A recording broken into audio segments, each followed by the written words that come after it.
여호수아의 초반의 말씀은 기적적인 이야기도 많고 굉장히 재밌습니다. 뭐 요단강이 갈라진다든지, 뭐 여리고성이 무너진다든지, 또 태양이 멈춘다든지. 그런 반면에 이제 한 10장 이후로 보면은 이제 좀 지루합니다. 왜 그러냐면 이제 땅을 차지하는, 또 분배하는, 또 제비뽑기를 하면서 나누는 그런 장면이 묘사되고 있습니다. 오늘이 그렇습니다. 오늘 우리가 114 성경의 여호수아 15장과 18장이 이제 분배 과정이에요. 분배 과정인데 이제 그 분배 과정이 제비 뽑기를 하고, 이제 그러다 보니까 뭐 여러 가지 사건보다는 여러 가지 좀 이렇게 묘사된 이야기가 많습니다. 그런데 이게 휙 지나갈 수 있는데 그 한 절 한 절을 딱 살피면 어떤 부분에 대해서는 굉장히 이렇게 우리가 생각해 볼 게 많습니다. 왜냐하면 우리의 그 인생도 그러잖아요. 우리가 뭐 빅이벤트적인 사건들이 있을 때는 물론 힘들 때도 있고 즐거울 때도 있지만 그냥 이렇게 서서히 그냥 일반 삶 속에서 이렇게 살다 보면은 이게 그냥 아무 생각 없이 지나갈 때가 있고, 또 이게 무슨 어떤 다른 미래를 뭔가를 이렇게 상징할 수도 있을 건데 우리는 이제 모르죠. 이들도 몰랐을 겁니다. 이들도 모르고 그냥 지나갔지만 이게 나중에 사사기고, 이게 구약의 어떻게 보면 예언된 이야기고, 이게 나중에 예수님의 탄생에 연결될 수 있다. 뭐 이렇게 우리가 독자로서 보기에는 정말 재미있을 수 있어요. 근데 읽다 보면 그걸 모르면 재미없고 지나갈 수 있는데, 예를 들어서 한 가지 보면은 이제 땅을 나누어요. 가나안 땅 이제 차지할 만큼 차지했어요.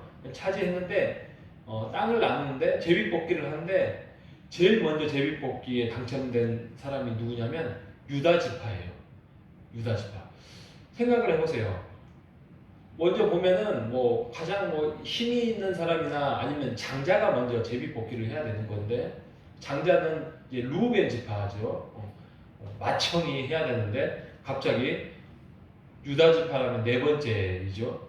유다 지파가 땅을 먼저 차지하게 되는. 근데 우리가 이제 나중에 알고 있지만은 유다 지파는 나중에 이게 그 지파의 아주 소중한 지파가 되죠. 이게 나중에 예수님의 또 그 지파의 뿌리가 되는 거죠. 그래서 유다 지파가 땅을 먼저 분배를 받습니다. 글쎄요, 어떤 땅을 그때는 몰랐겠죠. 노른자 땅이냐, 어디가 강남이냐, 뭐 이렇게 되는데, 그때는 뭐 그런 건 없었겠지만 결국에는 예루살렘 부분을 차지하게 되죠. 그때는 그게 뭐 얼마나 소중한지는 몰랐겠죠. 근데 지금의 그 예루살렘은 이루 말할 수 없는 이스라엘의 가장 중요한 성지가 되지요.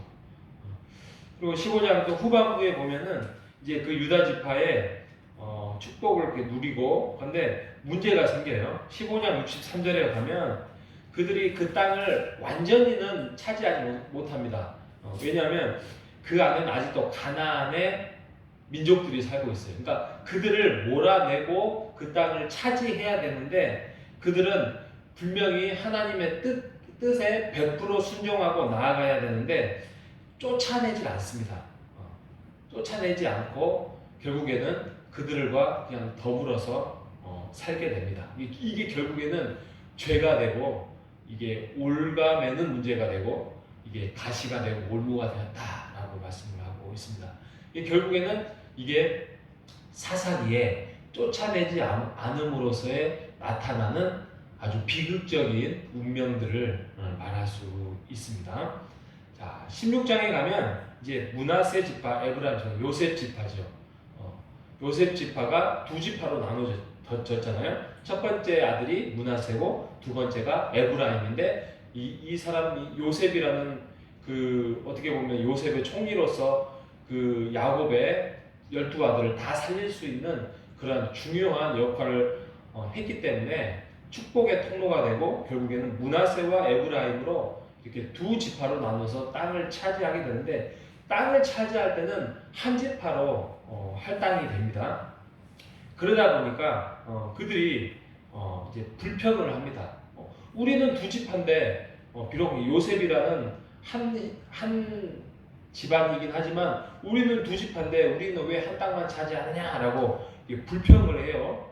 불평을 하면서 이제 그들이 여호수아에게 말씀을 합니다. 그러니까 여호수아가 너희들이 차지한 그 땅을 머무르지 말고 너희들이 개척하라. 그러니까 아까 말씀드렸던 것처럼 그들이 가나안에 머물고 있는 사람들을 그 죄로 인하여서 몰아내고 너희들이 그 땅을 넓혀가라고 개척하라고 이야기를 합니다. 그러면서 어려움에 처해요. 이렇게 지파를 이렇게 나누고 하다 보니까 그들도 나름대로의 갈등을 가지고 또 불평을 이야기하고 하니까 잠깐 스톱을 했습니다. 그러니까 지금까지 보면은 5지파가 땅을 차지했어요. 그 동편 맨 처음에 동편 루벤, 갓, 그다음에 므낫세 이렇게 반지파가 차지했고 그다음에 에브라임, 유다 지파 5지파가 지금 차지를 하고 난 다음에 잠시 스톱되면서 오늘 읽었던 말씀 이스라엘 자손의 18장 이스라엘 자손의 온 회중이 실로에 모여서 거기에 회막을 세웠으며 그 땅은 그들 앞에서 돌아와 정복되었다. 그러니까 이게 뭐냐면 회막을 세웠다는 것은 이제 하나님 앞에 제사를 먼저 드리기 시작합니다. 예배를 드린다는 거죠. 그러니까 갈등도 생기고 또 이거에 대해서 어려움도 생기고 또 땅 분배하는데 또 정복 전쟁에 문제가 생기고 그러니까 잠시 스톱하고 7지파가 아직 분배가 안 돼 있는데 지파가 나누기 전에 그들이 먼저 회막을 드려서 다 함께 하나님께 제사를 드리고 난 다음에 일이 또 분배 과정이 이루어지고 있습니다. 예, 제가 오늘 마지막으로 드리고 싶은 말씀 이 말씀입니다.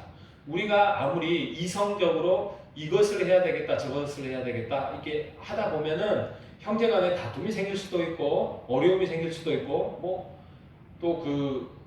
이번 명절에 또 집안마다 또 그런 일이 생겼을지 안 생겼을지 모르겠지만 하다 보면은 의견이 다를 수도 있고 또 좀 어려움이 생길 수가 있습니다. 또 자녀들 문제하고도 생길 수도 있습니다. 그런데 그럴 때일수록 우리가 정신을 번쩍 들여서 언제나 예배 자리를 나와야 됩니다.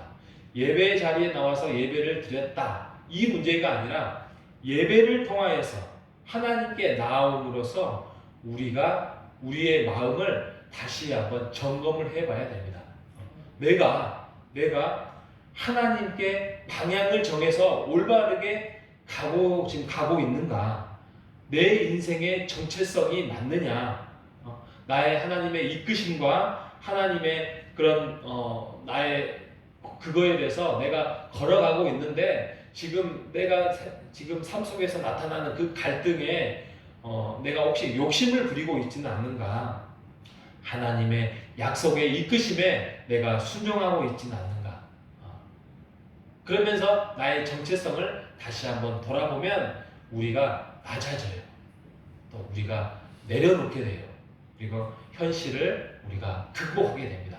그 현실이 어려움일 수 있고 또 저쪽에서 그게 형제간이든 자녀든 또 그런 거에 대해서 분노가 났지만 하나님을 찾으면 찾을수록 우리가 더 냉정하고 더 낮아지는 마음으로 우리가 진정한 신자의 모습으로 찾아갈 수 있습니다. 그러게 될 때에 우리가 하나님으로부터 힘을 얻는다라고 말씀을 할 수 있는 것입니다. 그러니까 우리가 찾아가면 찾아갈수록 어려움이 생기면 생길수록 늘 하나님 앞에 기도의 자리다, 예배의 자리다, 제사의 자리다, 하나님 앞에 무릎을 꿇는 자리다 라는 그런 믿음의 선친들이 그 말씀을 하고 있는 것입니다. 그리고 오늘 성경도 그들은 그리고 난 다음에 분배의 과정이 더 일사천리 있게 잘 진행이 됐다는 것을 알고 우리가 하나님 앞에 어려우면 어려울수록 더 기도의 자리로 또 예배의 자리로 하나님을 찾는 자리로 그래서 하나님 앞에 다시 한번 묻고 그 확인하면서 우리가 더 낮아지는 마음으로 하나님 앞에 의지하며 나아가는 우리 모두가 되시기를 간절히 바라겠습니다.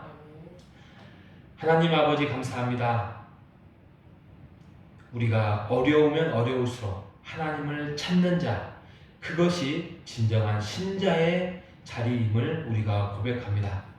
우리가 비교하거나 책망하는 위치에 서 있을지라도, 또 우리도 불평이 있는 자리라 할지라도 약속하신 하나님의 이끄심을 우리가 붙들고 그 약속 아래서 우리가 내려놓을 것은 내려놓고 현실을 잘 극복하며 나아갈 수 있도록 인도하여 주시옵소서. 살아계신 예수님의 이름으로 기도